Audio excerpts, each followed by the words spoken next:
Alrighty, hello everybody, welcome back. We're gonna do a simple easement into the groove, back into the groove with a little bit of prop modeling. I think that should be fine. Okay, I want to make some panels and control panels.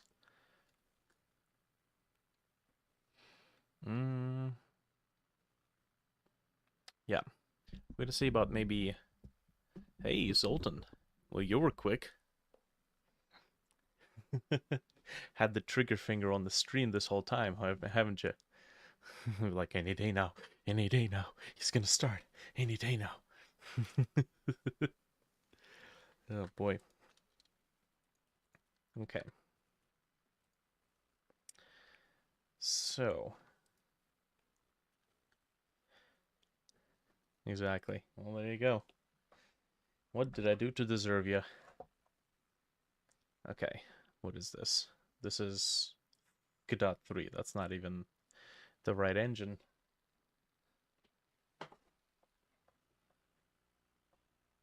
Okay. Man, I converted, I dug out a really old Acer Aspire 1 netbook. And, God, this thing is just atrociously slow.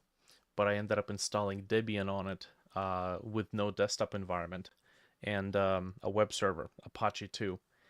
Man, I gotta say, this setup rocks. That setup is so good.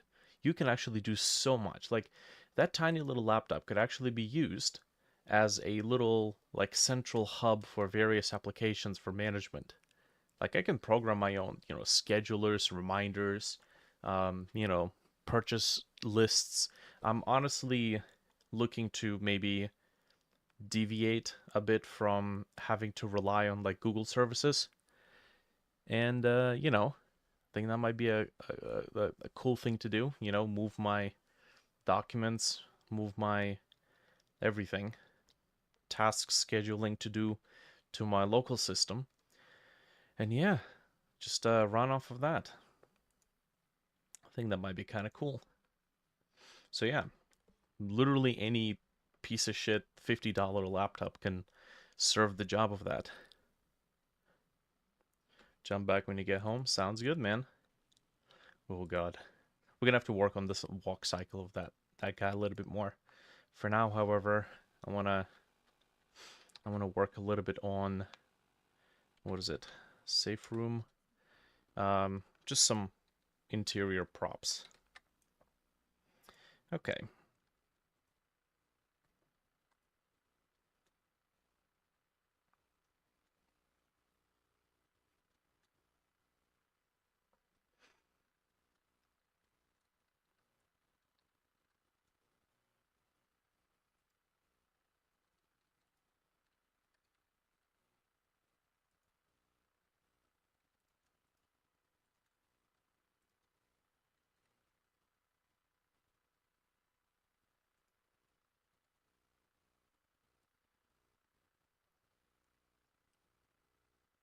VPS runs on a desktop Ubuntu.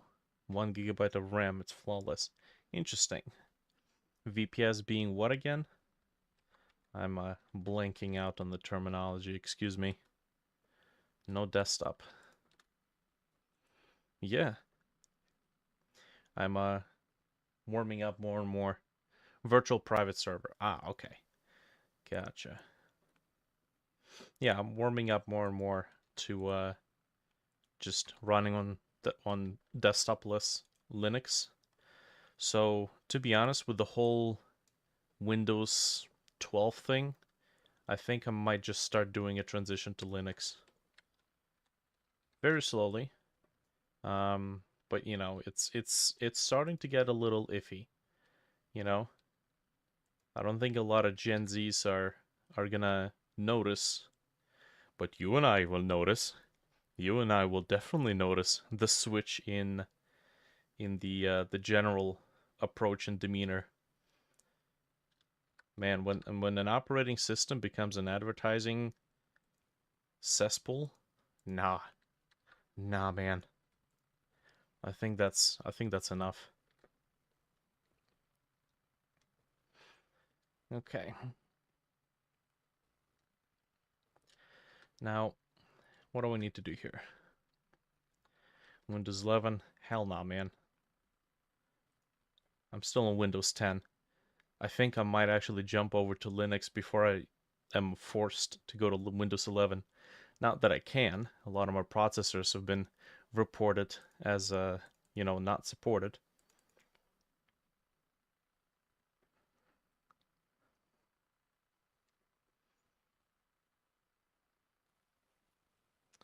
Okay. What do we want? Dreadtail Escape, Assets Models, Props. Okay, this isn't really safe room, but this is more... I guess this would be a laboratory. Electric? Okay. So... Miscellaneous consoles.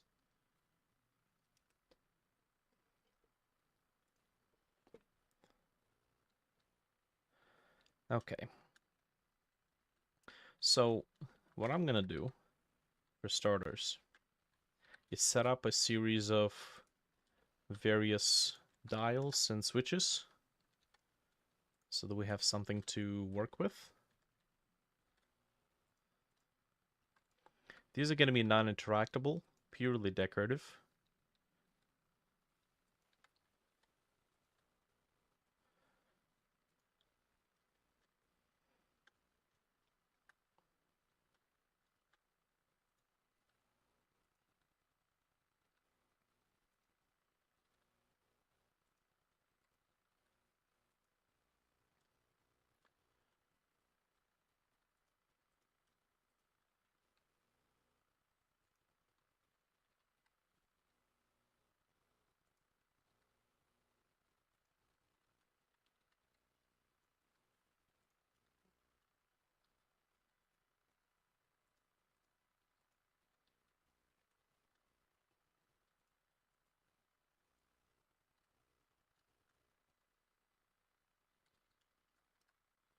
Okay. And I think what I might just end up doing is setting up all of the dials separately.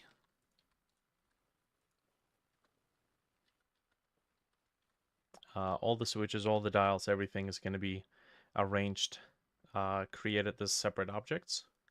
And then we are simply going to place them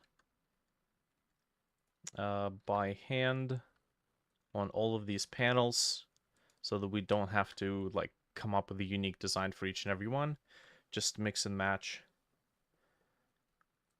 whatever this is.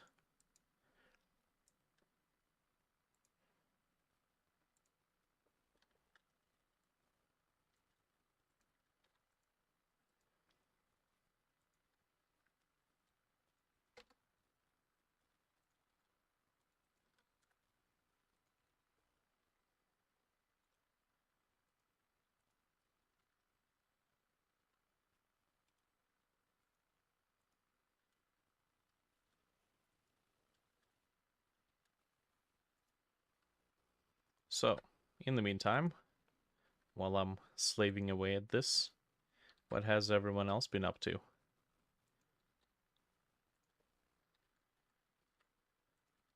Please tell me someone's got something interesting happening in their life.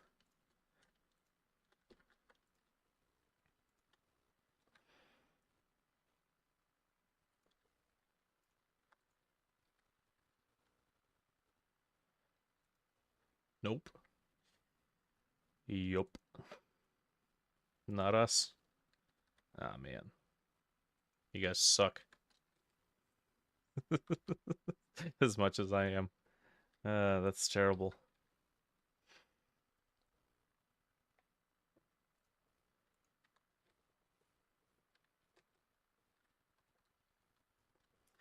On the bright side, I am slowly decking stuff out, making necessary arrangements, purchases for the off-grid preparations. All I need is find a nice plot of land hopefully in the range of, I don't know, like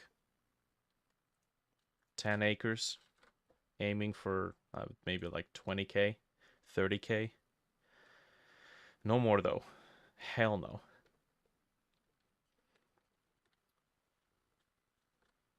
I don't know. I'm starting to feel the toll of living too close to civilization.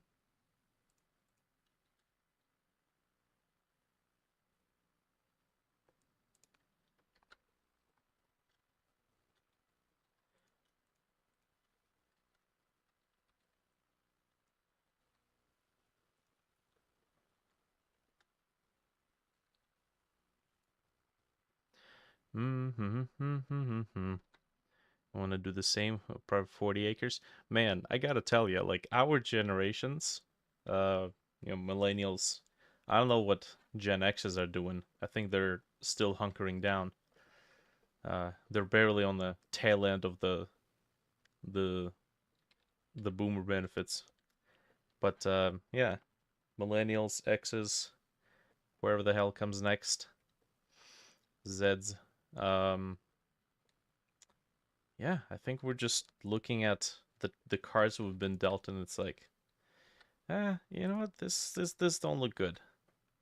I think we'll maybe try to relearn traditions.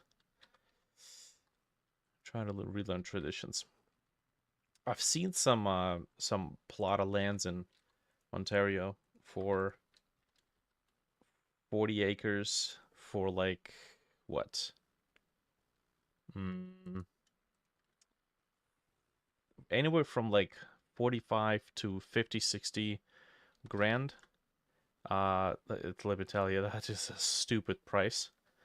Um, and it's also the land is in the middle of buttfuck nowhere. Sometimes it's landlocked too. So how are we gonna get it? Oh yeah, we can just use the helicopter to get in. Uh huh.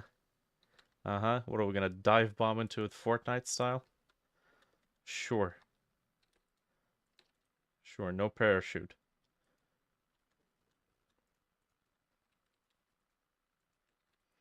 So yeah, I'm looking. Hopefully, find something in around Alberta because first of all, taxes are low. That's a huge benefit, especially when you're in an economic recession and you're like, I can't afford shit. Let's not waste money. So Alberta's great because it's like very low income. Can we please just thank you? Very low income tax and very low just taxes overall on purchases. I don't think we actually need this. That's overkill. And from what I've seen, generally plots of land, about 150 bucks, 300 bucks annual taxes, property tax. So, yeah, you know what? Get some quail, get some chickens, get some meat rabbits. Hell yeah. The uh the situation's demanding a change of lifestyle. We'll just have to accommodate. We'll prevail. Humans have only been doing this for thousands of years. I don't think there's going to be any particular issues. Yeah, inherited 45 acres of land. WV. Please remind what WV stands for. West Vegas.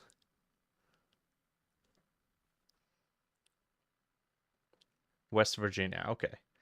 West Virginia, Mountain Mama, West Vegas. Cows eat grass. No need for lawnmower. Yep.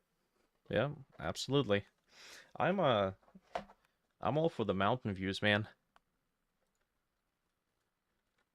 Alberta is apparently rich with mountain views. Uh what else? Oh yeah. This past Friday, I took my PAL gun license test. So that is I passed the test. I'm just waiting for the letter. So yeah, that's an exciting piece of news. Actually, you know what? Before we do this, let me do the screen first. Doesn't have to be anything fancy. I'm just gonna use loop tools.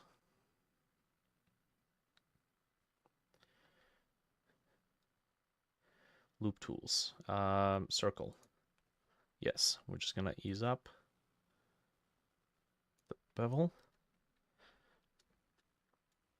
What is it? What is the PAL license? That's the Canadian gun license. Oh, yeah. Just license to own a gun. Cause you know, we're Canadian bitches.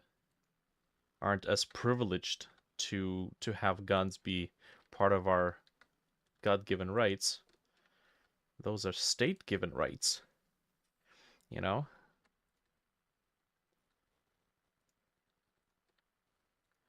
The instructor was really good. That sucks. Yeah, it's you know, we're lucky enough we're allowed to have what we have. The whew, yeah, the laws are really stringent. Very strict. Like to the point where you're not even gonna consider, you know, the fuck around and find out route, because that's a very quick route to just end up with less than what you had when you started. But, you know, uh those those those bears in Alberta, I don't know. Something tells me if I tell a bear that identifies as a bear, it's not gonna. I don't think it's gonna listen. So you know, I'm gonna have to have something that's a little bit more pack a punchy. They can be pros to that kind of policy. I'd prefer the freedom. Yeah, you know what? Absolutely. I mean, listen, you're talking about a country that says if somebody's breaking into your house and they get hurt, however they get hurt, you are gonna get sued. And if somebody's trying to hijack your car, you should leave your key fob out by the front door. So yeah, and then in the meantime, you know, on the other side of the border, you've got police officers who are like, hey, if somebody's breaking into your house, you know what? Yeah, do the taxpayers a favor. Just shoot them. Come in. You're not in trouble. Come in. We're gonna give you some training, so hopefully you can. Man, I freaking love that. We're gonna give you some training, so hopefully you'll be a better shot and save some taxpayers' money. That is just flippin' amazing.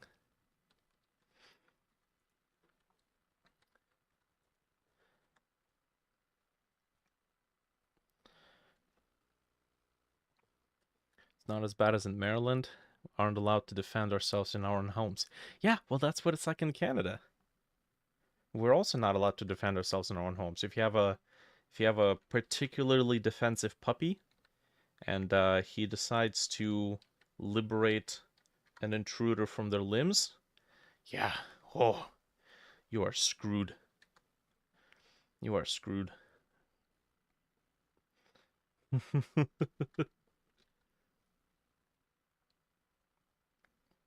Oh hi, shoot first, ask questions later. Well, that sounds, yeah, that sounds like a state where you don't have trouble with squatters. I think what is it? Uh, what's oh god, it's on the tip of my tongue. Which state starts with F? Florida. Um, yeah, Florida has the same sort of thing. I was I was just about to say, what's the old people state? The retirement state. I've heard stories. What if you get an alligator as a pet? I don't think you're allowed to own alligators as pets, don't you? So it's like, yeah, no, that's Jack. He just hangs around. You know, not a whole lot I can do. You just low key train an alligator to go after anybody but you. That's like, oh man, that's a solid home defense system. Right there. You break into my house, you're gonna have a chat with Frank. Who's Frank? That's Frank. Good luck. May God be with you.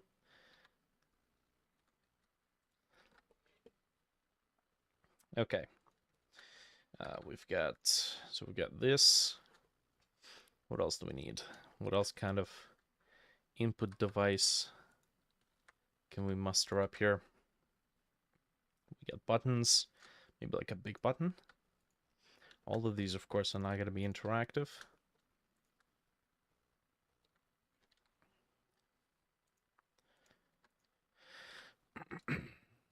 Oh.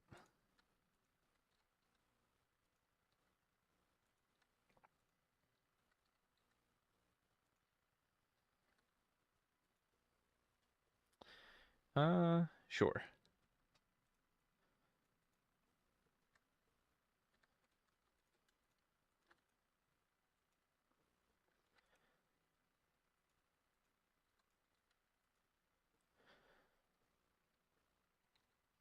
Where do you get the ideas? Just generally brainstorming on the fly. And yes, like I'd say I've been modeling it for a fair bit of time. So this is pretty generic stuff. Buttons, switches, yada yada yada.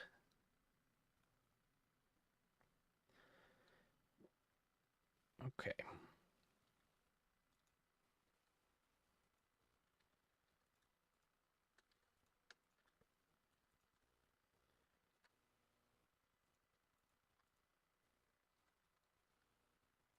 Oh, that's not what I want.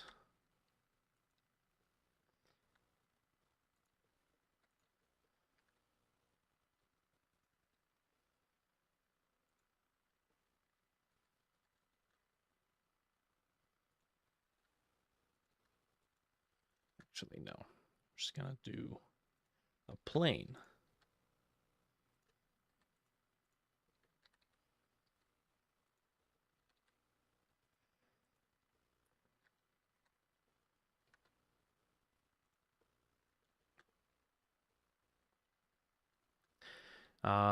What project is the assets for? This is a project called Dreadtail.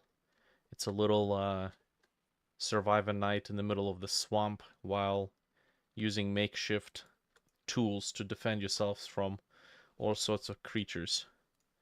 Like like this guy, for example. Doesn't he look lovely?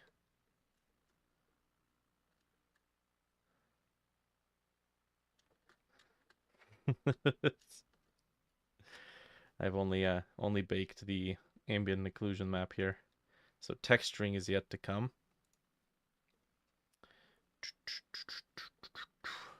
Okay, that's looking good.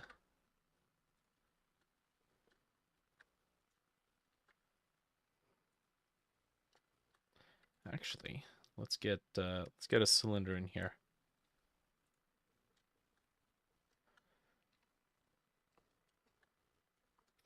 Have you worked on animation? Little by little, I am introducing more and more animation into the game. I think recently the most impressive to me addition is the addition of hand animations. That was easier than I expected, and it just adds a whole new level of quality. So very quite interesting. Like, check this out.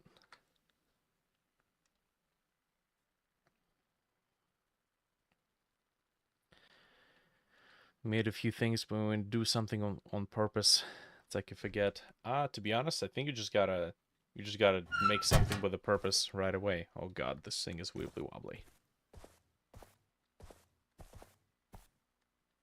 Interesting. Ugh. Okay. What do we got? Yeah, like for example, let me drop radio. Oh, okay, that's not it. But yeah, you can kind of see like hands in action. Give me radio. Where's radio? Damn it. First time you pick up the radio, it plays, almost, plays a pickup animation.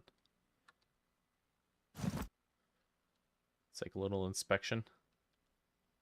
And yeah, it's, honestly, it just adds, I would say, a pretty decent level of quality. One I never really could achieve before. And then, of course, you know, we can do this. Oh, yes.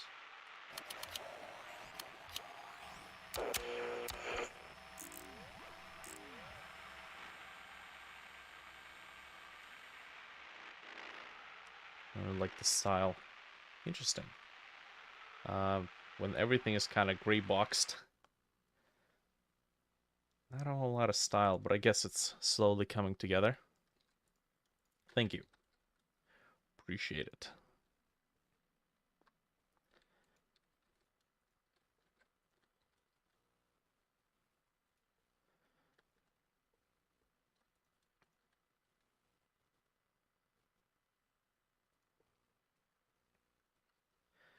Okay, what should this be?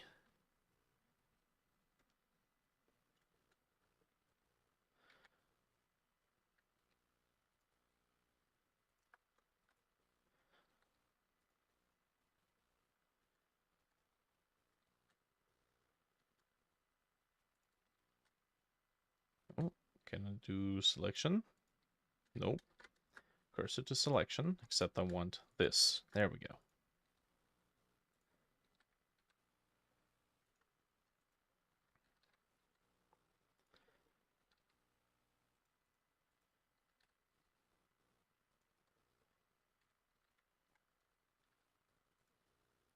Mm-hmm.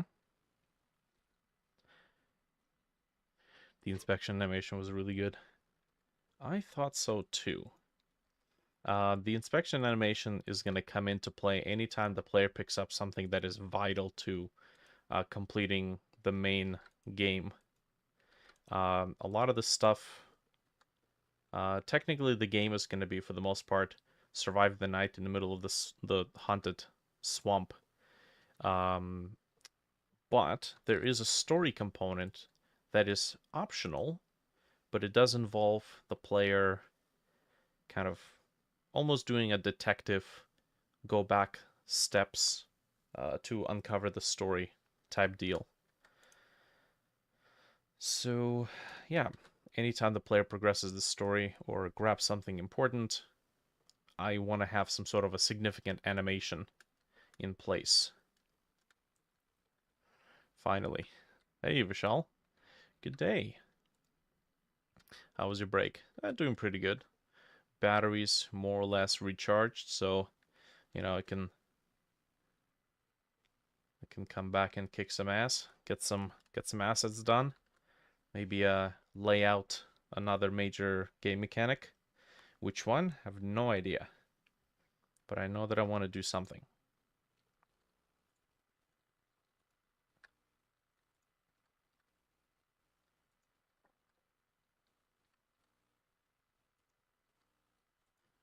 Whoops.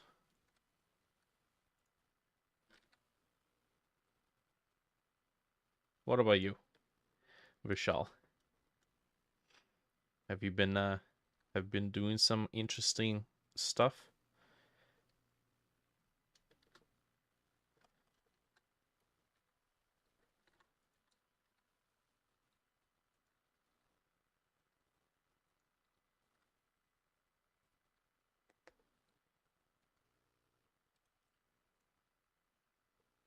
Nice.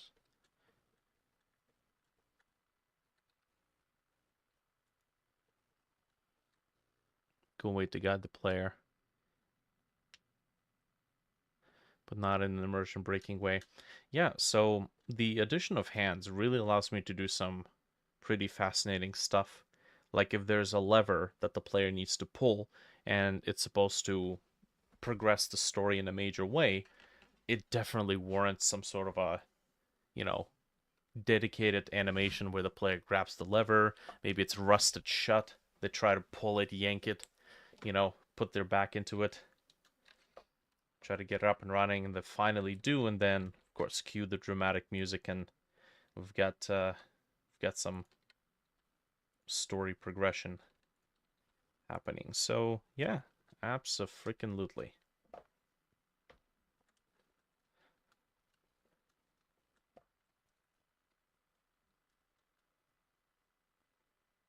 I think I'm gonna do a little panel containing all of these lights.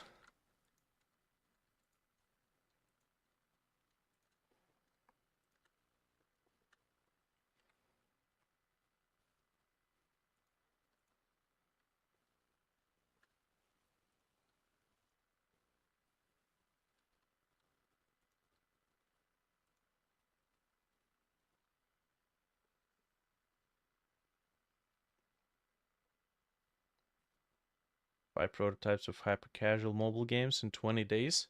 Damn, 6 developers and 2 artists. Impressive. Ah man, I need to take care of the mini games for the Retroactive Gamers website. I have been neglecting those. Truth be told, following a schedule has been kind of difficult.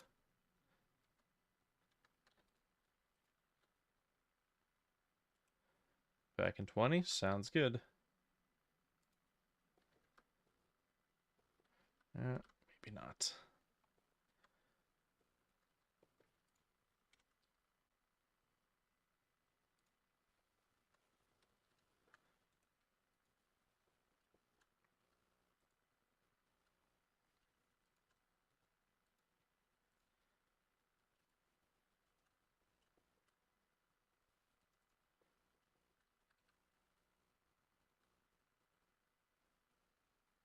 I think this could work.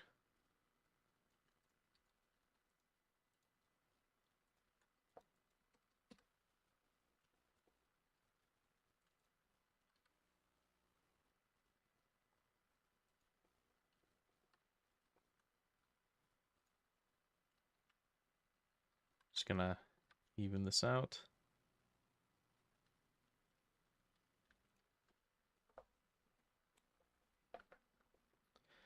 I need to start a recipe book. Stock up on, recipes, how to can stuff, how to preserve, how to pickle.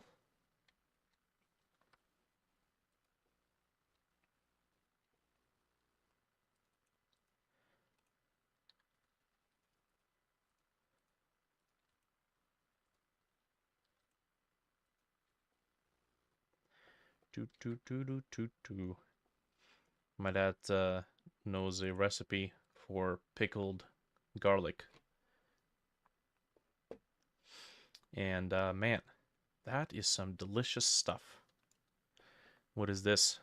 It's a set of props to help me quickly create just arbitrary control panels and whatnot.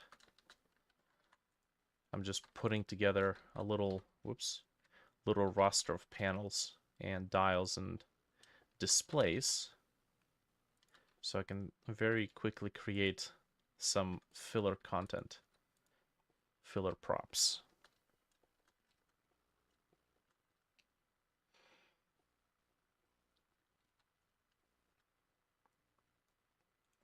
Let's actually push this into a collection.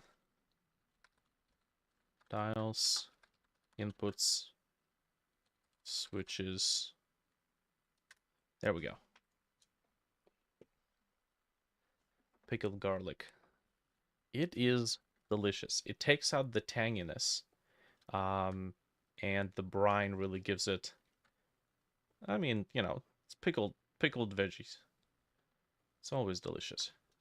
But yeah, I mean, gonna have to embrace tradition and learn about food preservation, food treatment, all that good jazz. To be honest, kind of excited. Who knows? Maybe this whole push of destruction of our current way of life is just gonna force people to rediscover their roots. Pickle brine's good for a lot of foods. Yeah. And now pickled tomatoes have very distinct place in my childhood taste palette. And yeah. 55 jars of spaghetti sauce, 30 jars of chili tomatoes, 20 jars of tomato juice last year. Damn. Not bad. How long did that whole endeavor take? Still tons left, and it's the best tasting stuff you ever had. Man, I'm excited. I am excited and jelly. One of the things I'm trying to find is a vacant plot with nothing on it, and more of a rural area where, you know, nobody's gonna be breathing down my neck about things like, yo man, you can't build shit on your own damn $30,000 property. What are you, stupid? um, yeah, just kind of built out a series of workspaces instead of doing one big house. Just gonna set up the centers here. Yeah, if you build like one big giant house, it's gonna be treated as one single living space, and then the property tax is just gonna be stupid ginormous. So what I've seen some folks do to get around that is instead just focus on building shacks or independently standing structures. And when you do that, as long as it doesn't have a bathroom or kitchen, it cannot be counted as a living space and doesn't get covered by property tax. Pretty dang good deal, I would say. Because you know what? I don't need my garage or shop to be connected to my house. It's not like it's difficult to put together a quick wood stove. Especially if it's a small space. Pickled cabbage. Ah, oh, man. You're right. Pickled cabbage is the goat. I think pickled cabbage and toss in a bit of carrots. It's got to be the right kind of cabbage, though.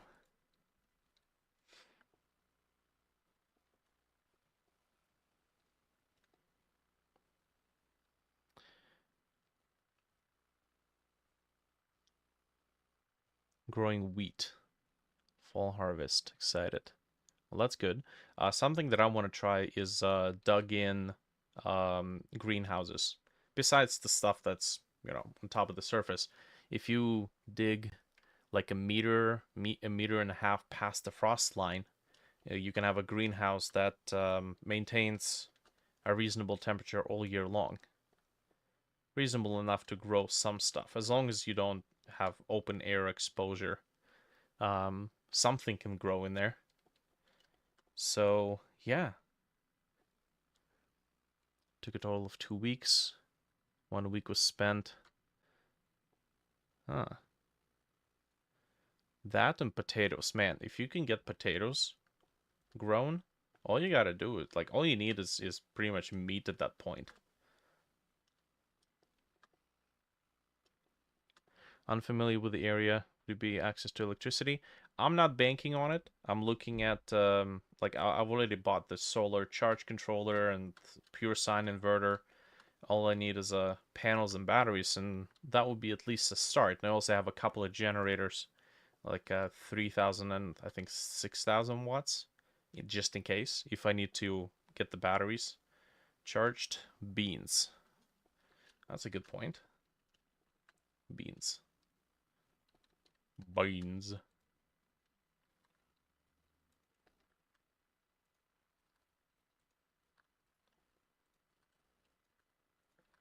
What else? Meat-wise, I guess I'm gonna have to embrace a little bit of hunting. And other than that, what? Meat rabbits. Meat rabbits, quail, chickens for eggs.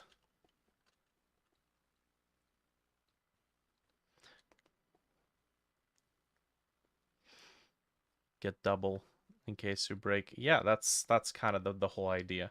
Is to have one system as a main one and another one just sitting as a backup, just to make sure. Fish too. Yeah. Oh man, I love fishing. Absolutely love it. Haven't been able to catch much as of late, but the principle. Oh yes, the principle. It's great.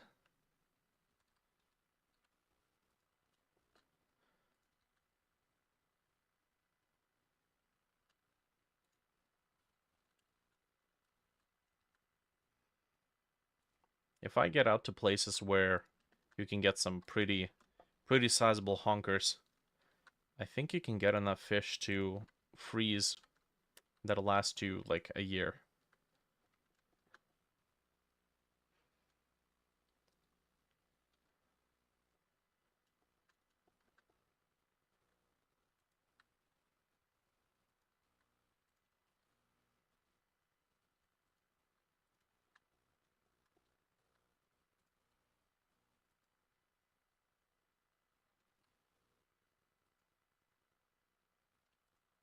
Okay, I'm actually gonna separate this.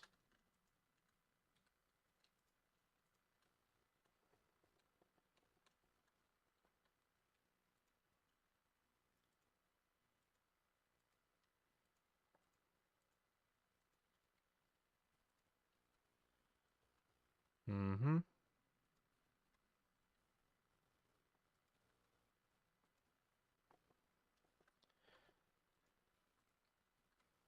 The wool is useful too. Um, Hopefully I'm not gonna need to go super deep into it. All right, this certain kind of lifestyle that might be a little bit much, because you not only do you have to think about the benefits, but you also have to think about the having enough land that can accommodate the pasturing of these animals. Rabbits is a particularly appealing choice because it doesn't take a lot of space to raise rabbits. All you got to do is get enough hay, and then give them veggies occasionally to diversify, and then you're pretty good. As long as you get your fats in your diet, should be pretty much set. Rabbits have no fat and is dangerous if you try to survive on them. Well, it's dangerous only if you only survive on rabbits. I've seen this like so many times. So many people, you know, bring up the point of what is it, rabbit starvation, protein poisoning. Nobody eats only rabbits, right? And wild rabbits are really lean. If you feed your domesticated rabbits, the meat rabbits, they do have a decent amount of fat in the liver, and I think the brain, but I'm not really too hot on the concept of eating the brain. So I'm like, yeah, you know. Besides the rabbits, there's plenty of other stuff to eat to get your fat from.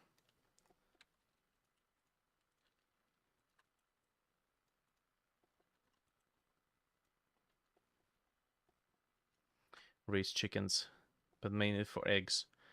Well, whoops. Okay. Well, that's good. Okay, what the hell happened?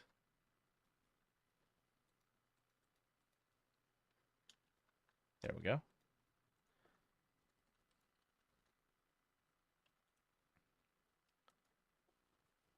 Actually, no, this is too large.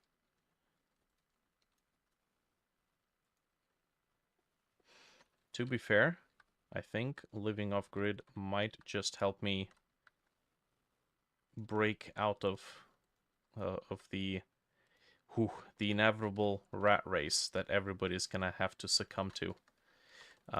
Not too hot on the whole concept of signing off a big mortgage, which basically signing off any sort of wealth or income you have yet to even earn.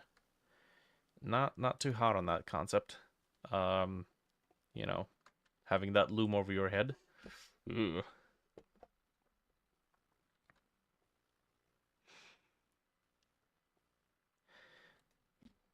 Only heard that recently. Never knew that before. Yeah, with the whole rabbits thing. To be honest, every time you find a video on shorts or reels or whatever the heck, there's always gonna be like a horde of people, a horde of actuallys, who's gonna be you know, happy to discredit your notions.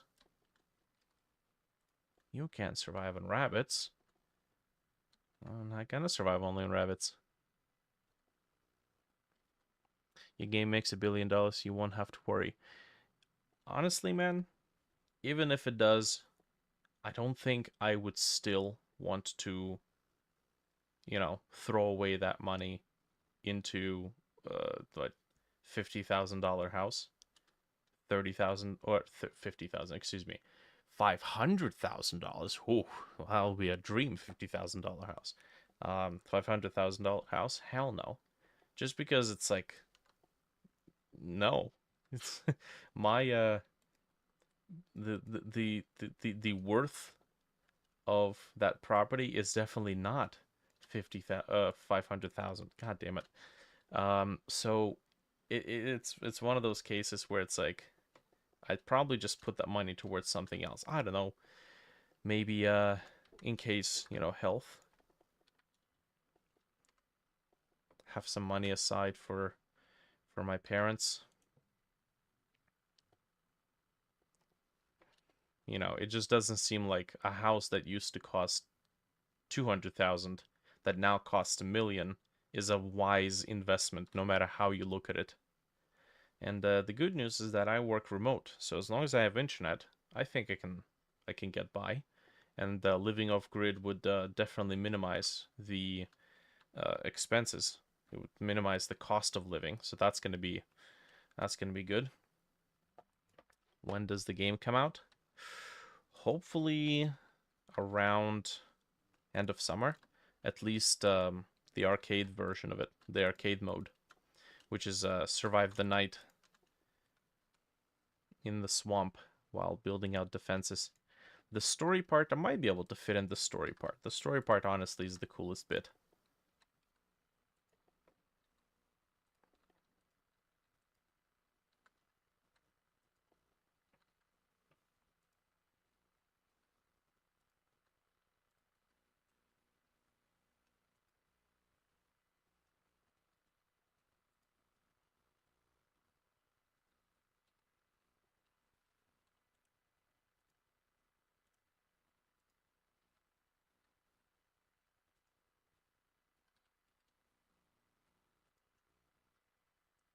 How we handle internet while off grid? Um, radio, radio internet, which could be either Starlink, which is satellite, or if there's a tower nearby, I can set up a relay station. You can find like 4G or 5G relays on Amazon or other places, and that can help you extend the range of the nearest tower as long as you have line of sight. Okay, I don't like that box.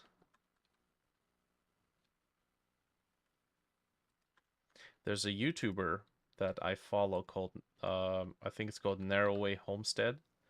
Um, this dude's got the same notion. Used to be a carpenter, and ended up buying a piece of property with some hurdles, and oops, ended up doing pretty all right. Still does, the things that he used to do before. Gaming, it's got his content creation. Works out pretty well for him. I may not want to do that, actually. I may want to expand it. Yeah, so you have, between cellular internet to cell towers, just connecting to cell towers, to doing satellite. As long as I got that, I think I will be perfectly fine. I think, man, I swear, the biggest thing that I'm most miffed about is the fact that I remember distinctly when I wanted to move out, and I had this conversation with my dad. Kind of took a look at what it would be like to move out, and it came up to about I would have to make at least $50 an hour, or 40 to $50 an hour, on average, in order to be able to live by myself. And now I do, and now I have to make 50,000 a year. Excuse me, 50,000 a year, and now I gotta make close to 100,000 a year. Um, so that's more work just to be able to afford the same. Not not down with that, to be honest. Seems a little too much like a rat race.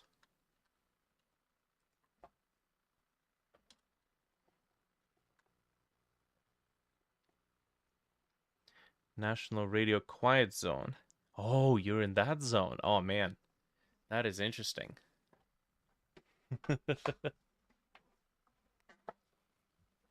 No towers, but Starlink has become available. Okay, well if the Starlink's available, that's pretty cool. You should hold the radio quiet zone in hostage. Just plant a bunch of spark gap devices. Pollute the radio waves until they lower the taxes. How do you focus on specific things while working on something? I don't know, man. It's a superpower. It somehow works. I work on multiple games because it's interesting. Okay. I'm gonna parent. Whoops, no. Control P. Parent. There we go.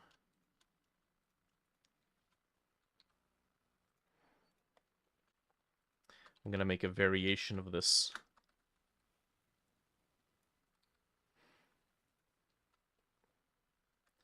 And let's borrow this thing. Actually, no. Let's borrow this.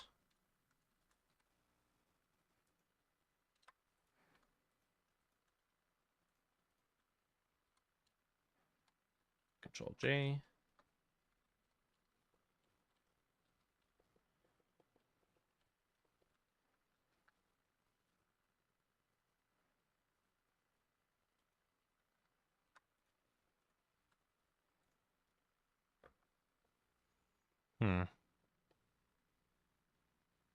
The more you make, the more you need to make. Yeah, you know, so I feel like going the other way, which is minimizing the expenses. I honestly have to say, I think I pretty much have everything I would want out of life and career at this point. Anything else would be like little hobby adventures and endeavors. Like I've got what? I've got music, all the music gear I would ever need to write the music I want. A lot of it is software anyways. A lot of the music I write is either, involves guitars, which I have, the prerequisite minimum necessary hardware. And the rest of it is soundtracks, music for video games, which involves just, libraries and libraries and virtual libraries of virtual sounds. And that's more than enough to get things done. Honestly, as long as I have power to turn on the computer so I can write some stuff and record some stuff, that alone already fulfills like the vast majority of my creative needs. Game dev, again, all I need is power and a computer, and it doesn't have to be a particularly powerful computer either. Um, you know, if I don't have to pay $2,500 of mortgage plus utilities plus whatever, then if the computer dies, okay, I have some spare cash set aside to be able to get a replacement. You just continue working. Um, what else? I like DIY stuff, shop tools, programming, all that good jazz. Reading, if you got internet access, I can pretty much find just about anything on the internet, all the classics. Fishing, got all that. Yeah. Do you sell any of the assets I create? I haven't actually considered that. I don't. Maybe. I tend to create assets anew for each project, even if it's something that I might have already done before, like a computer, right? If it's a chair or plate or something, like generic stuff, I would just either piggyback off of something that was made before, or I don't know, like maybe a pack. Um, but I tend to remodel a lot of the assets just because it gives me an opportunity to try it again and maybe make something that's a bit more personal to each project. So on that front, if I sell models, then I'm basically selling the visual presentation, visual identity, I guess, of one of my projects. So, yeah, who knows? I think it's better to teach how to make them rather than just to sell the packs.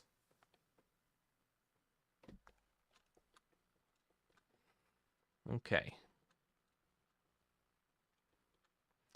What else? What else should we do? I think I can take this. Let's bring that over there. Let's do a switchboard type deal.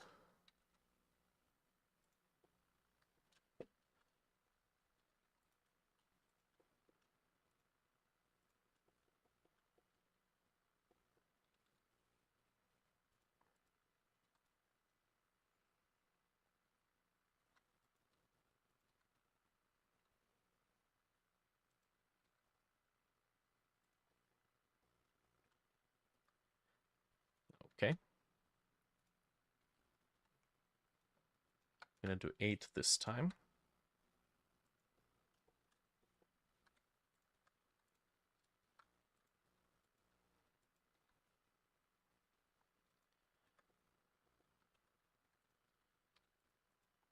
I think pretty much for this session I would want to do fairly chill set of props.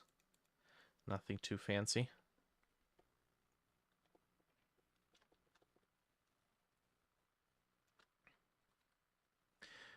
Something that's still on a to-do list is the safe room scan system.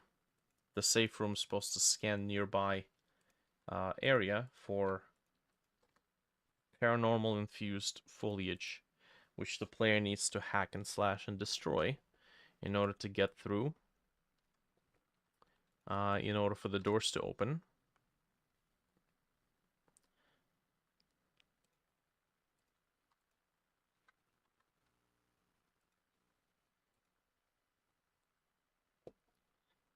Okay. So, yeah, we're gonna have to make sure we have some plant props, and it is something that the player can destroy.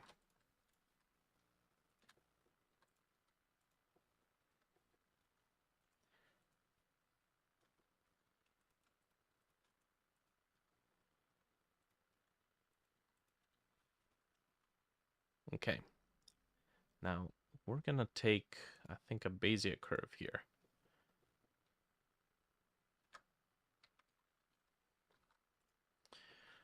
So,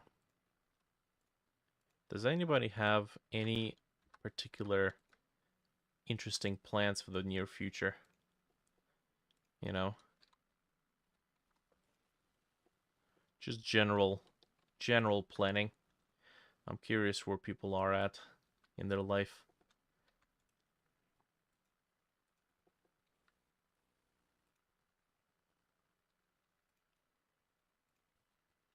Got any projects you might want to complete? Got any goals and expectations to meet? Is there a leveling progression for the player? Um, any sort of progression is purely contextual on challenges. So For example, the player has the ability to craft a makeshift flashbang, which it's an electronic flashbang. It's going to allow you to deter some creatures. Um, but if you want to go through the trouble, you can spend a little bit of time doing particular, almost like a Easter egg hunt or challenge, which will allow you to unlock a series of safety deposit boxes like these. And you can usually get a, let's say, like a classic photo camera with a electric flash, which would be much more potent, and it would last you for a lot further. You can also find like a military grade machete in another safety deposit box in a different location. So stuff like that. It's mostly just crafting and exploring.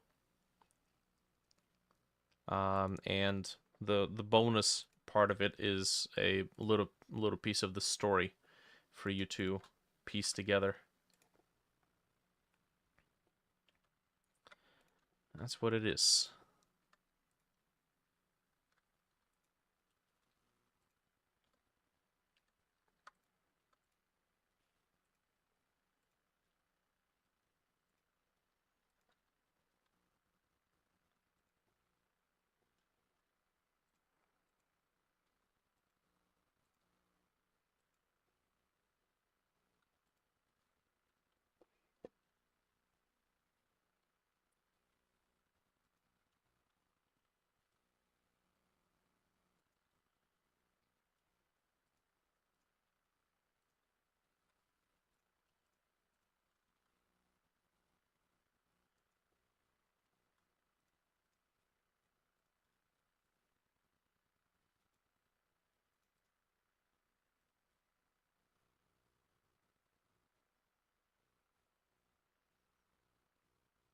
Planning on selling your house, live in a trailer on the friend's property till we can find 40 acres of land, build a house on. Yeah, that's seems like trailer sales are gonna go up quite a bit as people start looking for solutions. But yeah, that's kind of my general idea as well.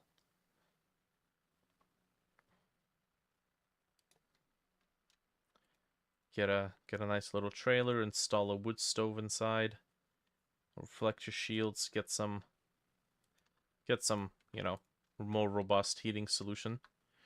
And yeah, just I think the most interesting thing would be gardening. Oh god, we're gonna have to fight off some raccoons, eh? We're gonna have to fight off wildlife. Find ways to to get them grubby paws away from our produce.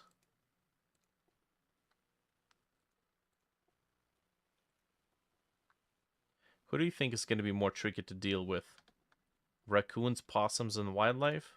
Or crackheads looking to strip your wires for copper?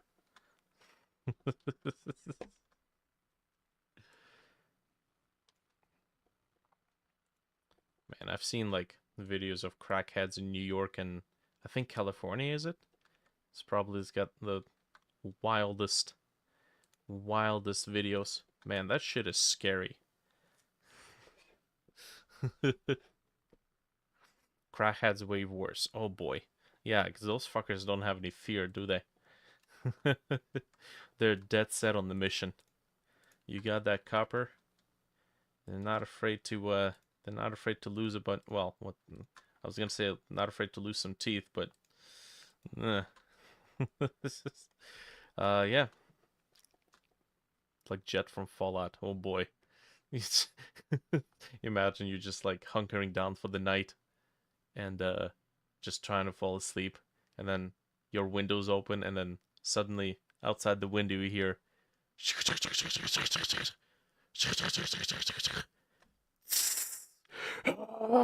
just starts yelling. So shit, here we go again. Not far from Baltimore. Oh boy. Hmm. I suppose at that point, what do you gotta get? You gotta get a livestock guarding dog. Somebody who's got the chomps to deal with the pests. And I'm not talking about raccoons. Okay, that's looking good.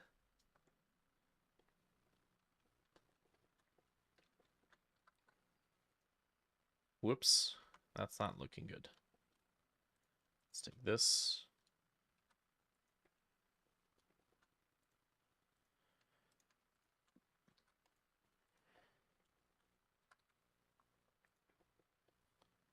Nice.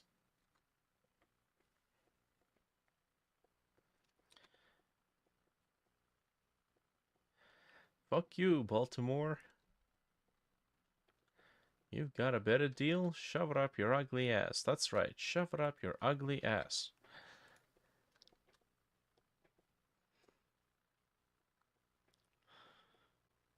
Did you discover something while you were away? Oh, just, you know, challenge pissing. Home of challenge pissing. Hold on a sec, I gotta look that up now.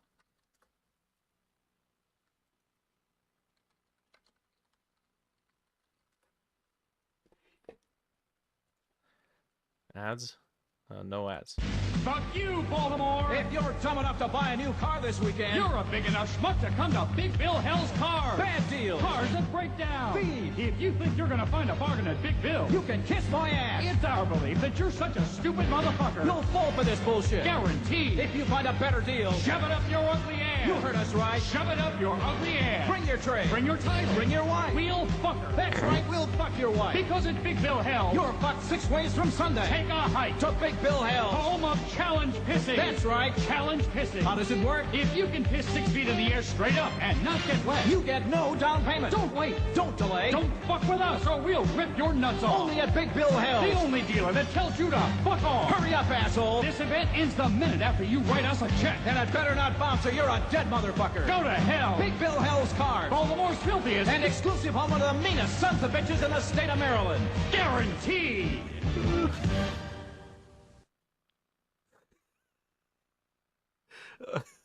Oh my god. Oh shit. God, that's so great. Gotta love it. Whew.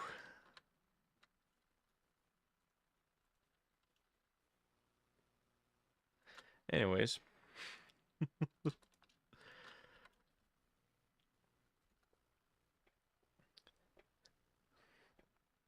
You completely forgotten about that video. Oh boy. Oh, there's a plethora. There's definitely a... Oof. Oh god, we're gonna go down the nostalgia route, aren't we?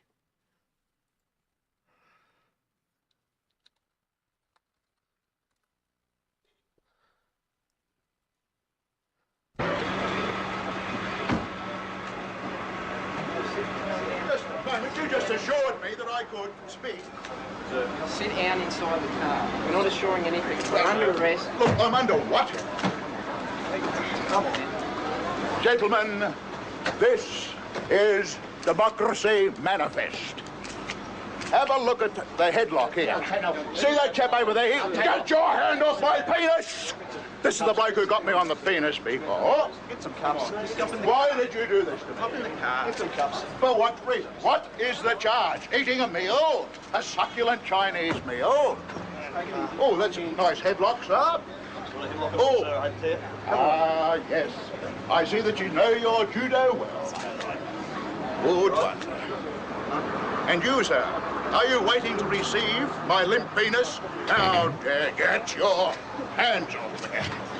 No, we've only got one cup. Ta-ta and farewell. So I guess get him in the car. Ta-ta and farewell. Oh god, another classic. Oh man, I think I've spotted a video of an interview with this guy. He's still kicking around. And the interviewer was like, so what was the reason for, you know, your words? And like, oh, I'm getting arrested, I might as well make a show for it. Hope the YouTube is forever preserved. Oh boy. Yeah.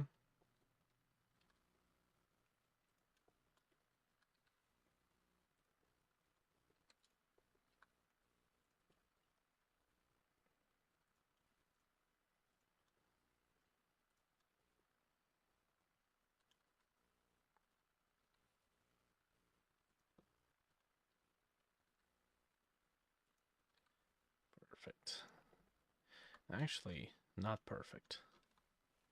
I'm gonna give this up. Hold on a sec. Let me see if I can do this. Oh, nope. That's not what I want to do. Knife. Cut. X. There we go. Knife. On the x-axis, cut through. Hey, there we go.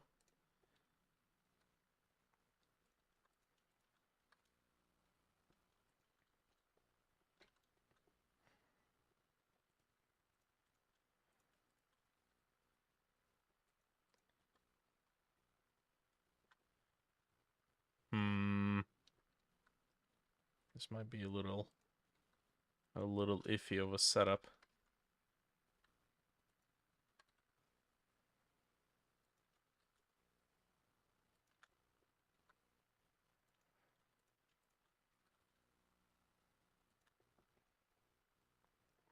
Okay, let's take a look at some references.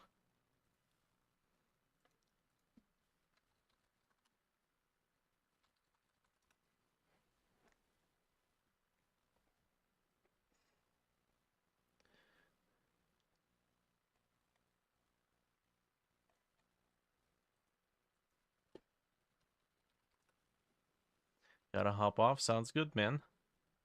It's always nice chatting.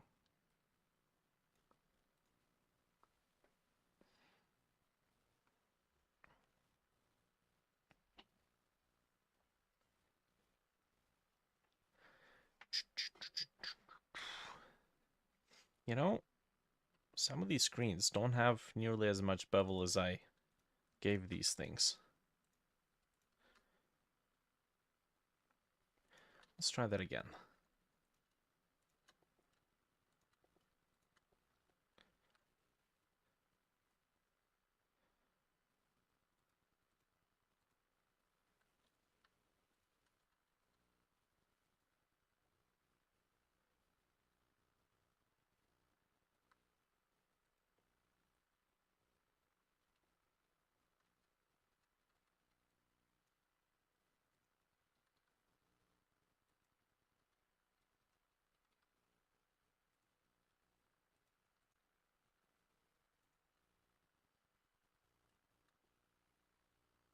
Okay. Although I don't think that's going to be too handy.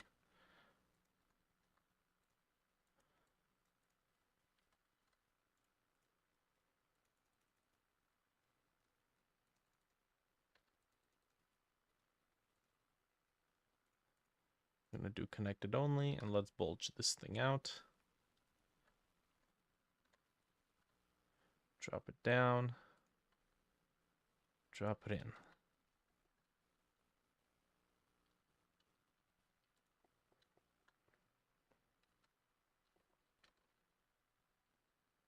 Cool. Now we're not going to be displaying anything on these, hopefully. So I think we should be good with just this.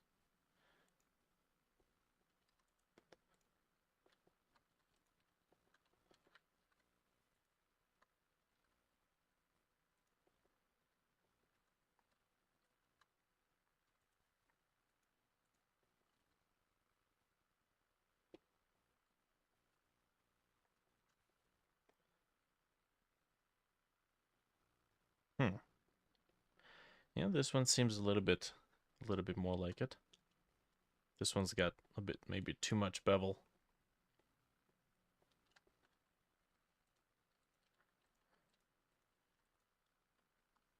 Hello, face, thank you.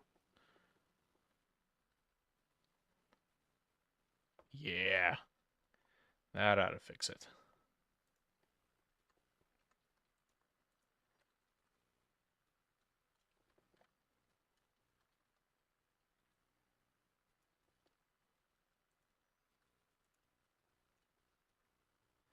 Okay. It's only a little bit similar, but it's not similar enough that we need to discard it.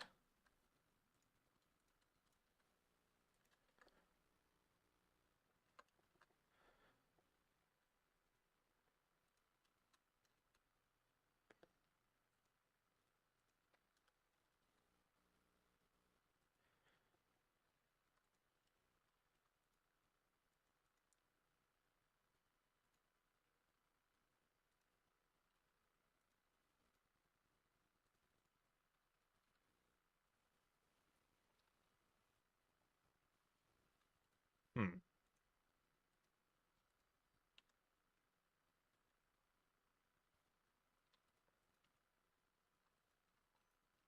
Does that mean, or is this thing not in the center? I don't think it is.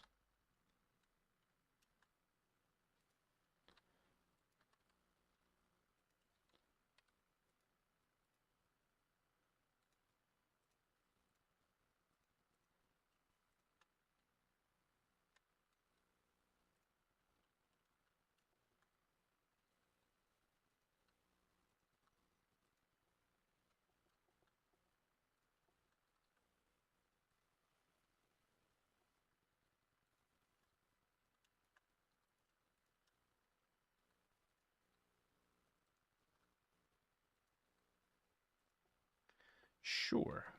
Little dials. I can work with that.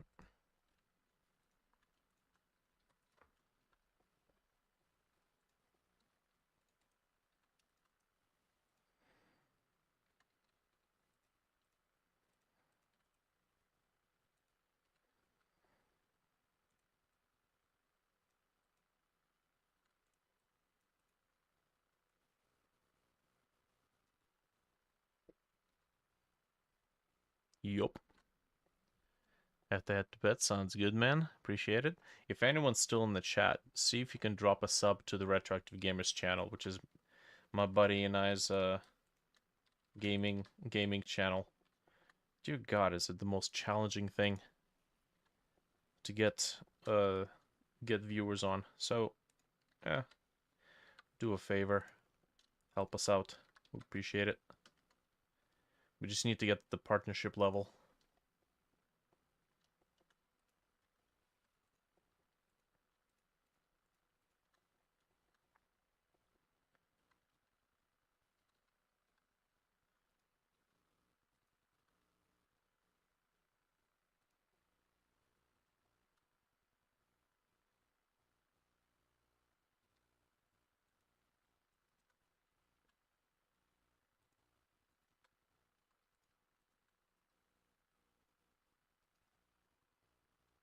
Hey, maybe, maybe not.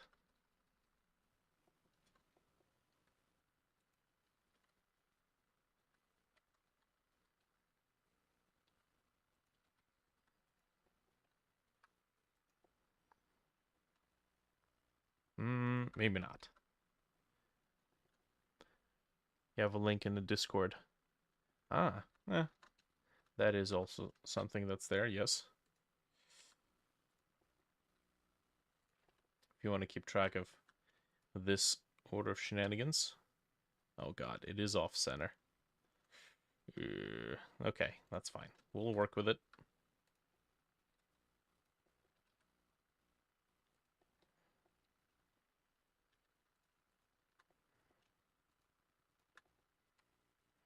Ooh, okay, easy.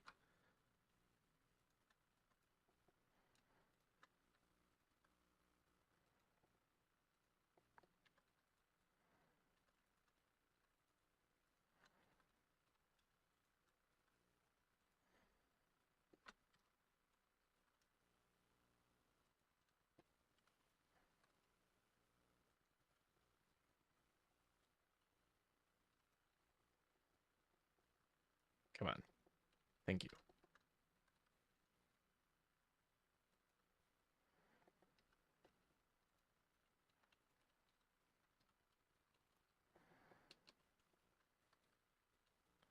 Hey, there he is. Already did from 2 accounts. Yeah, man. Appreciate it. It's most of the new folks who drop in.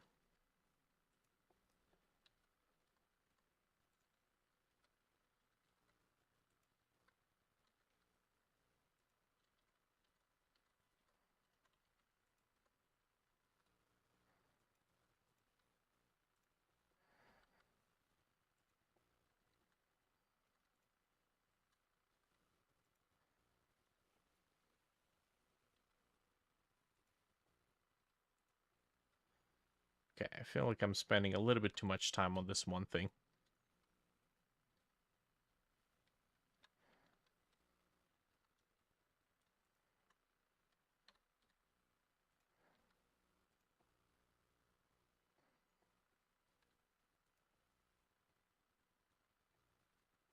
Cool. Right. Whoop. No. There we go. Okay.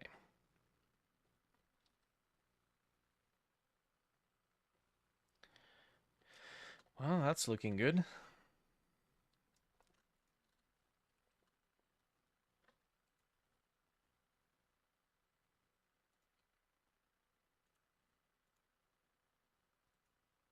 So everything here are dials.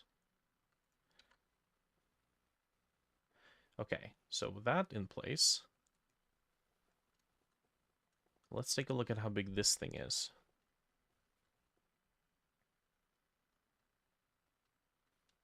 As a matter of fact, I don't think I need that type of design. I think I need some like this.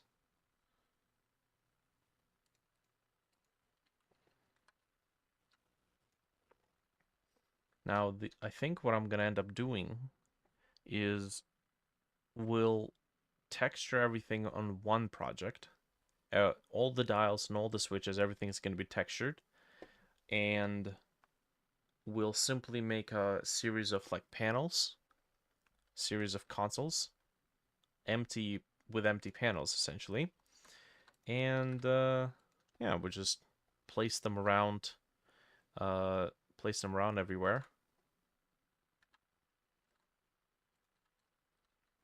And all of the dials and buttons and everything is going to be populated in Godot engine. We'll just drag and drop and place them everywhere.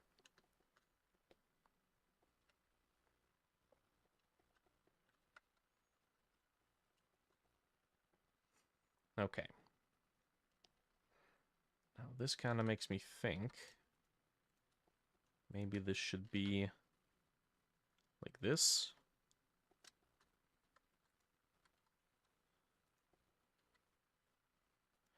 And then we do this.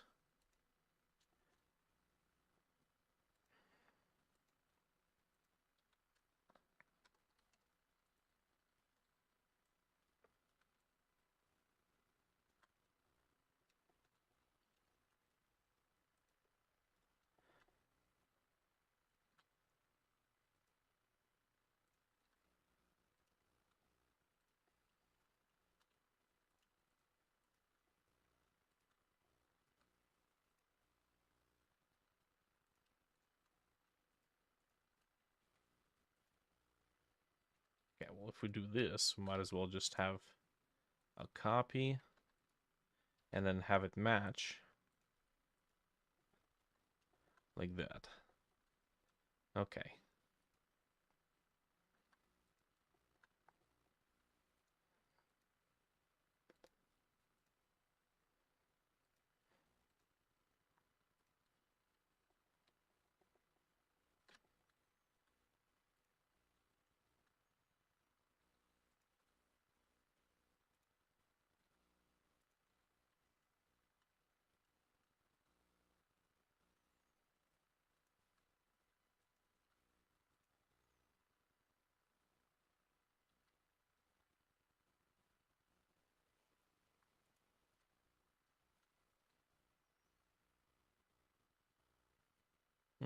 I don't think this is going to be wise.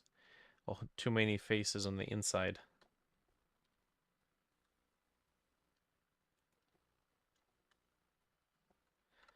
Hmm.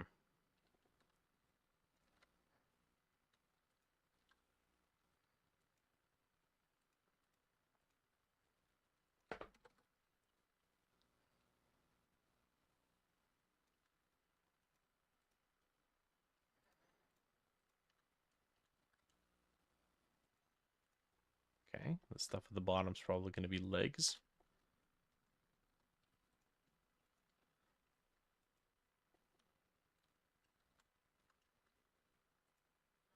Let's do a Bezier circle.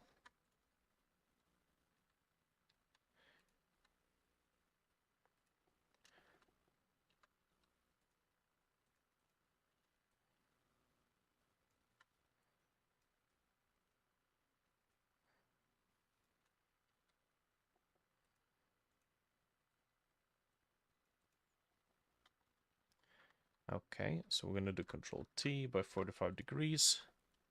Beautiful.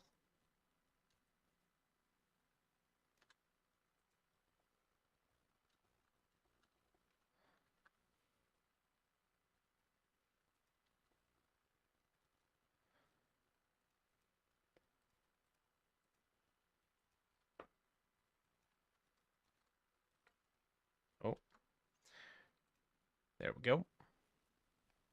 Subbed Nightbud. Thank you. Appreciate it. Have a good night.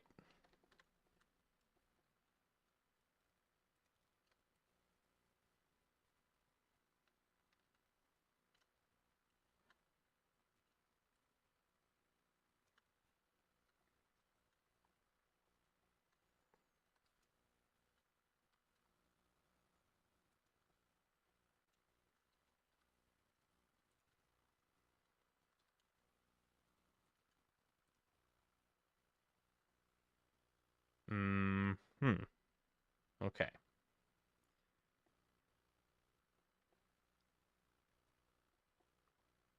To be honest, this looks a little too laboratory. A little too labby.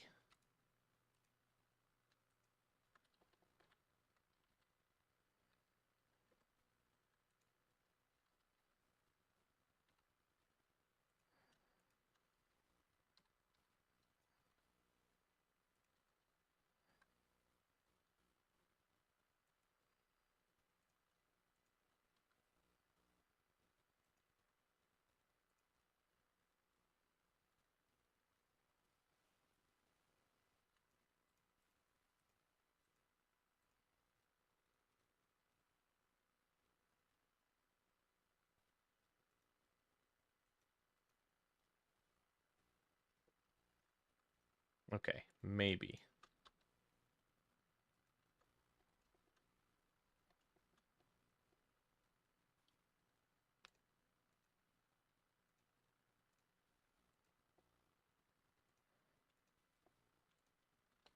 So we'll leave the panels blank.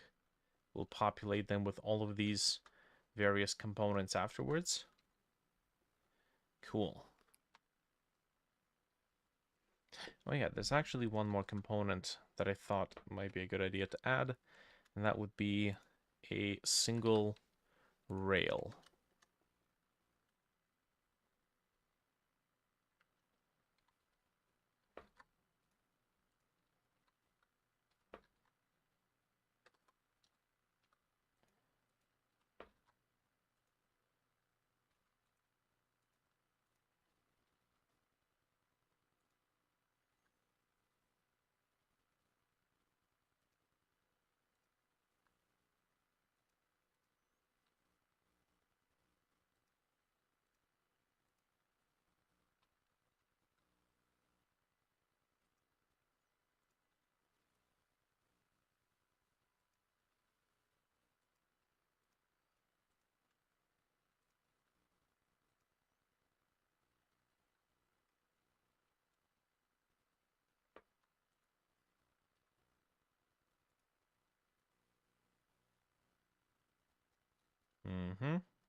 Okay, I think we can...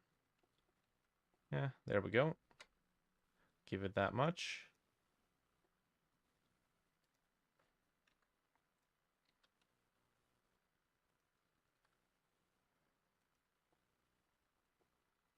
Cool.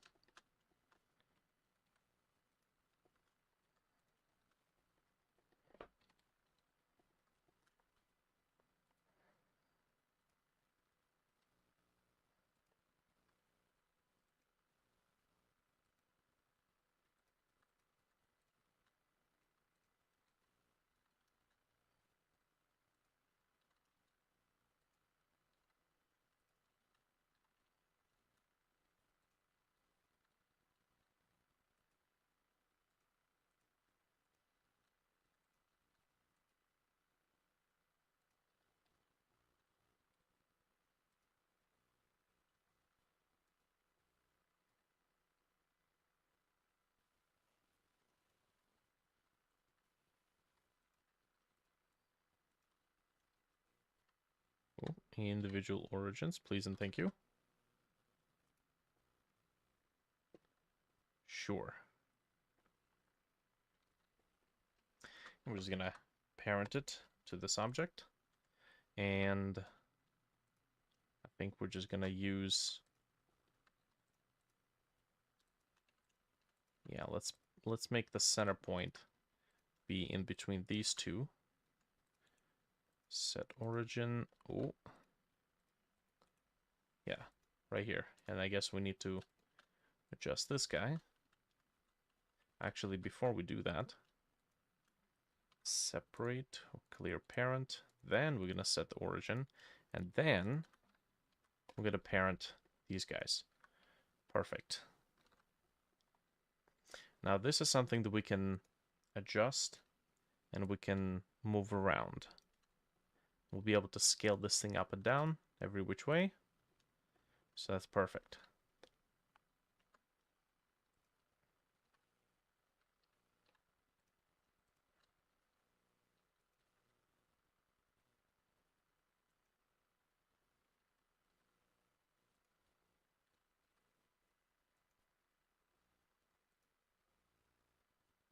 Mm-hmm.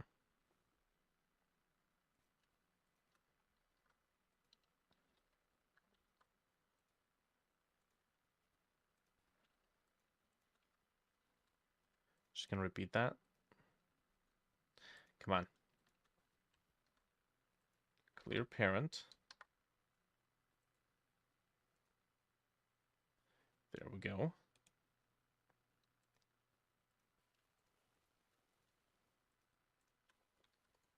There we go.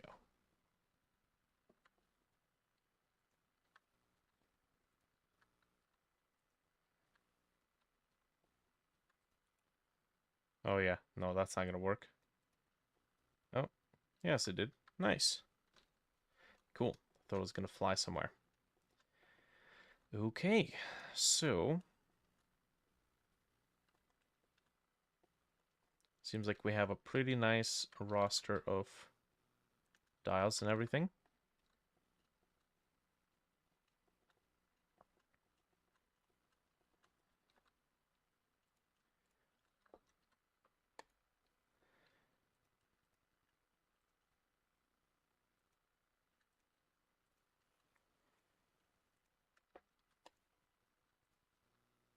Mm-hmm.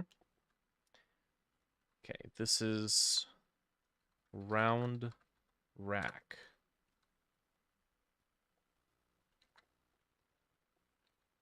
I need to see how big this thing's gonna be. This isn't quite the design I was gonna go for, but I think we can find a use for it. Assets, models, props, electric, racks. Okay, this is gonna be, I guess GLTF is fine enough. Sure. Object by parent. Yes. Okay, so 14 files exported does not sound correct. That does not sound correct at all. As a matter of fact, I probably shouldn't go to Godot Engine right now because... Ooh. Let's get rid of this. Oh, come on.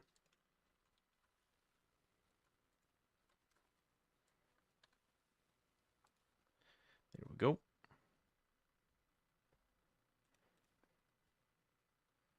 Okay, we need to do selections only. And then we just need to select this thing realistically. One object exported. Thank you. Okay. So.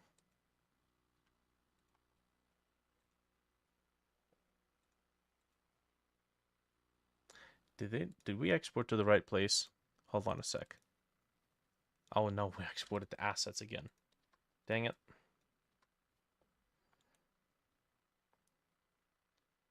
Okay. Let's back up.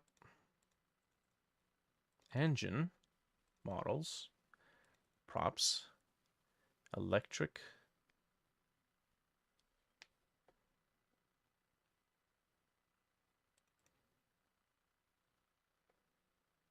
Hmm.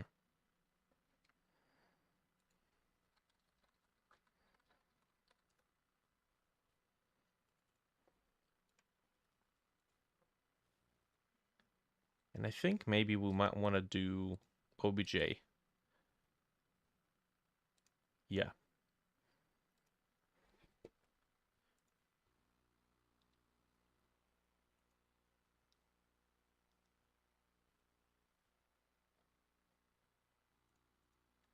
because we can now do this. We can generate with static, collision, multicolor. It's going to go objects, props,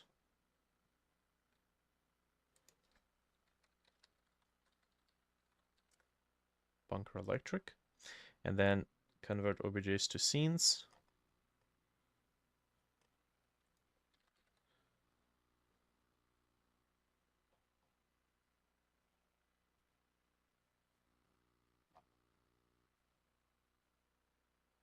There we go. And there we go. There's our prop, multicolor labeled. Very quite useful. It's got a collision shape on it, although this collision shape should really just be a rectangle.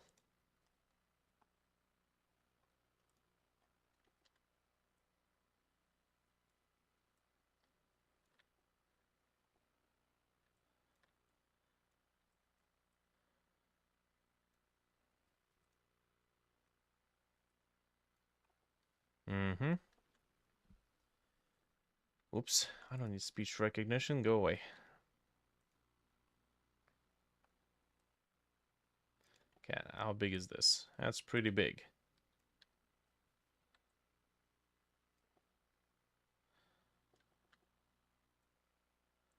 Now, should it be that big? Let's double check.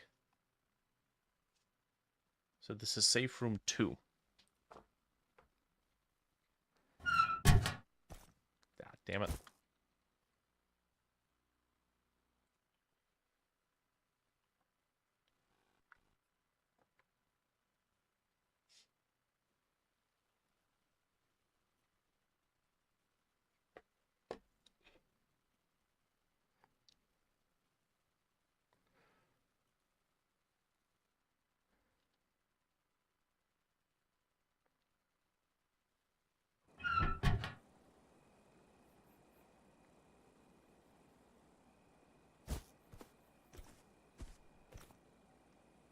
Oh yeah, I don't actually need to do that. Yeah, it's pretty big. Pretty gosh darn big.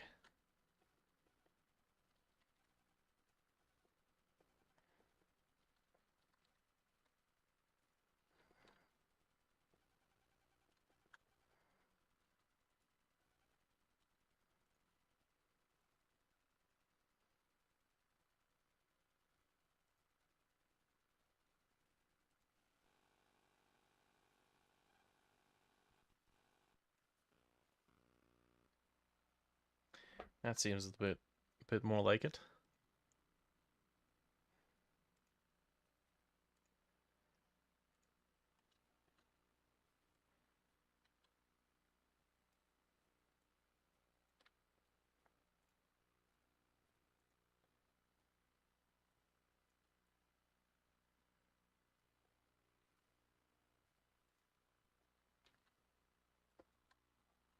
Oh yes, and of course, because we re-imported it, all the material IDs are gone, so we're gonna have to populate that again.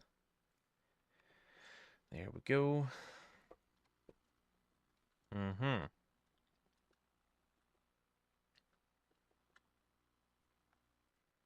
Yeah, that works.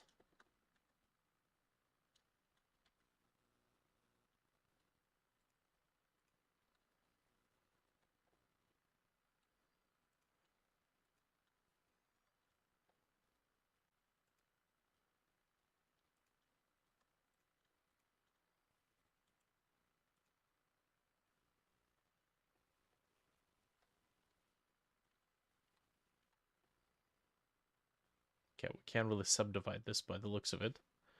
And that's a bit unfortunate. Hmm. Yeah, that's fine. Okay. Now, that's all fine and dandy, but this is not the rack I was considering making here.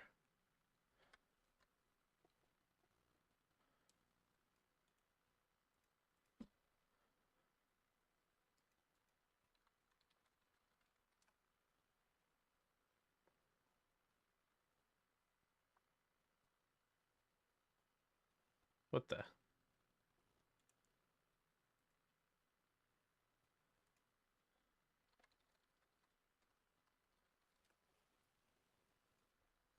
Okay.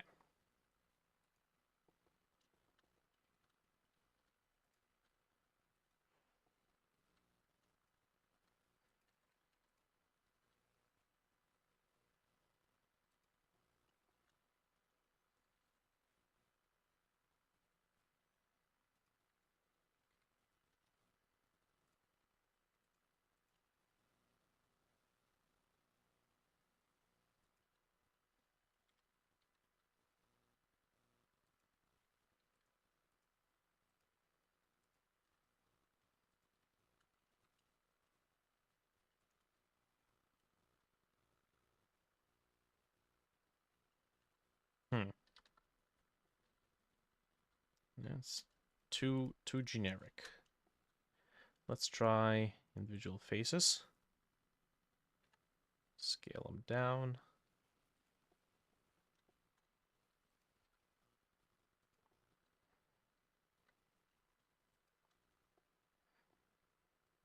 Mm-hmm.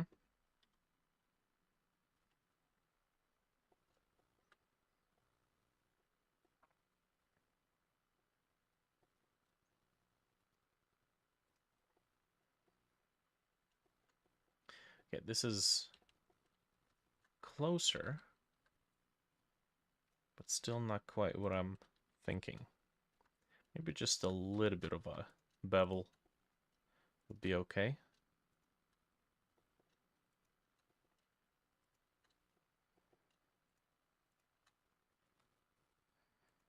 Ooh.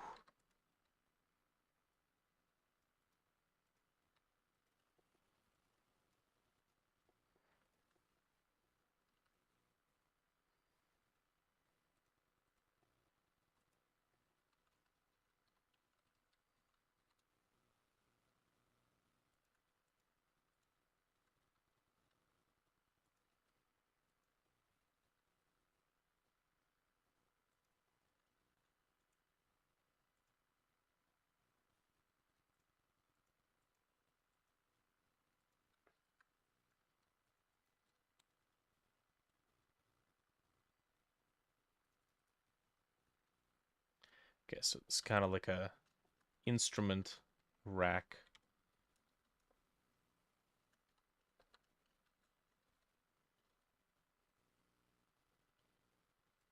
Mm-hmm.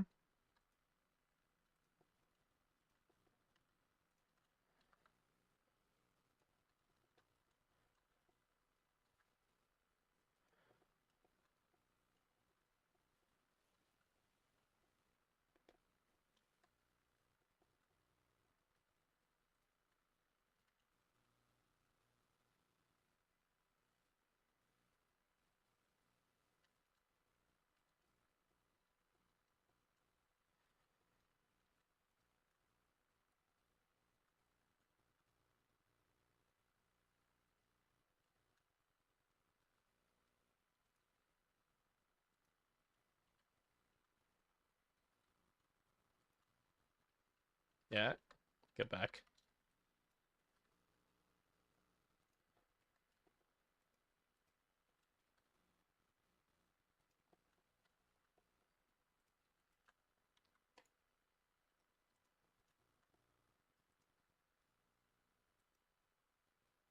Okay, that's actually a little bit smaller, and I think that is perfect.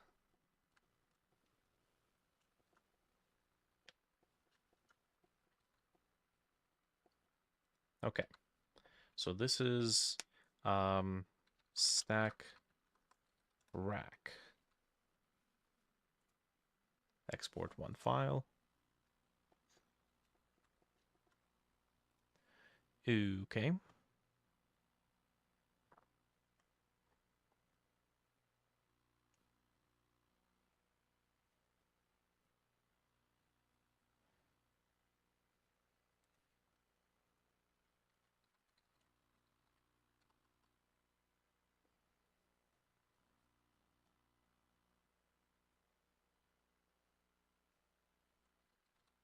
Okay, did I misspell rack? Stack rack, round rack. Oh, beautiful. Dang it. This is gonna cost me a lot, isn't it? Oh.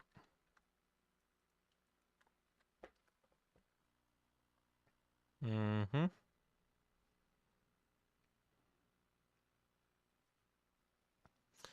Okay, and then gonna fix this.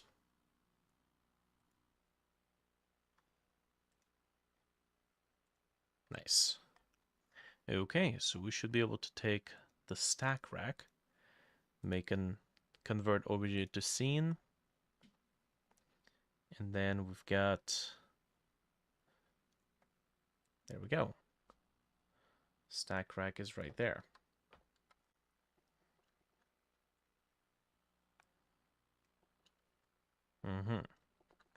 Now,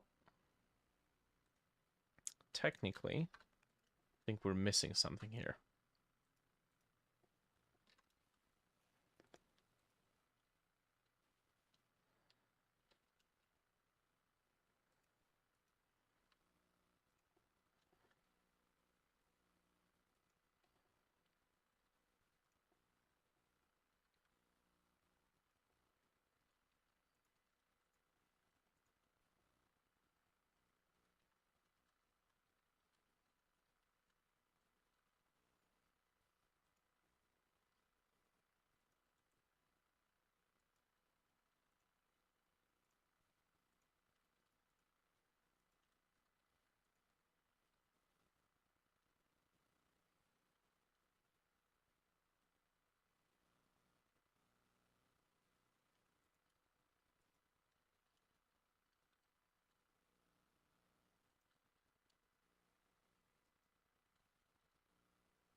Is these going to be the legs?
Nice.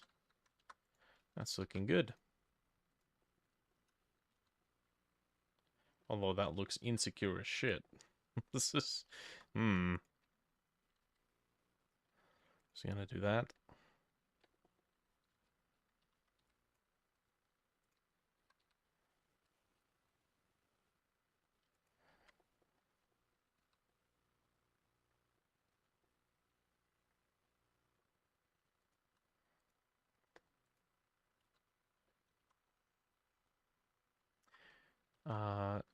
Yes, okay, that's all together.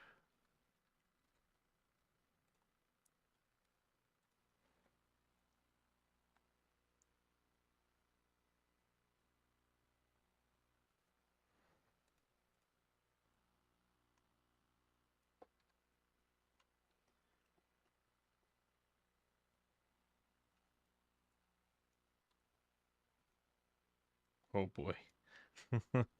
Interesting. Right. because we re-exported, all the materials are gone, so we have to kind of redo that. Not bad. Not bad. And technically, I can adjust. There we go. I could just adjust how many of these do we get. And then this is stack rack 2. Export that out. Gives us a new object. We can go to the models and then objects to scenes.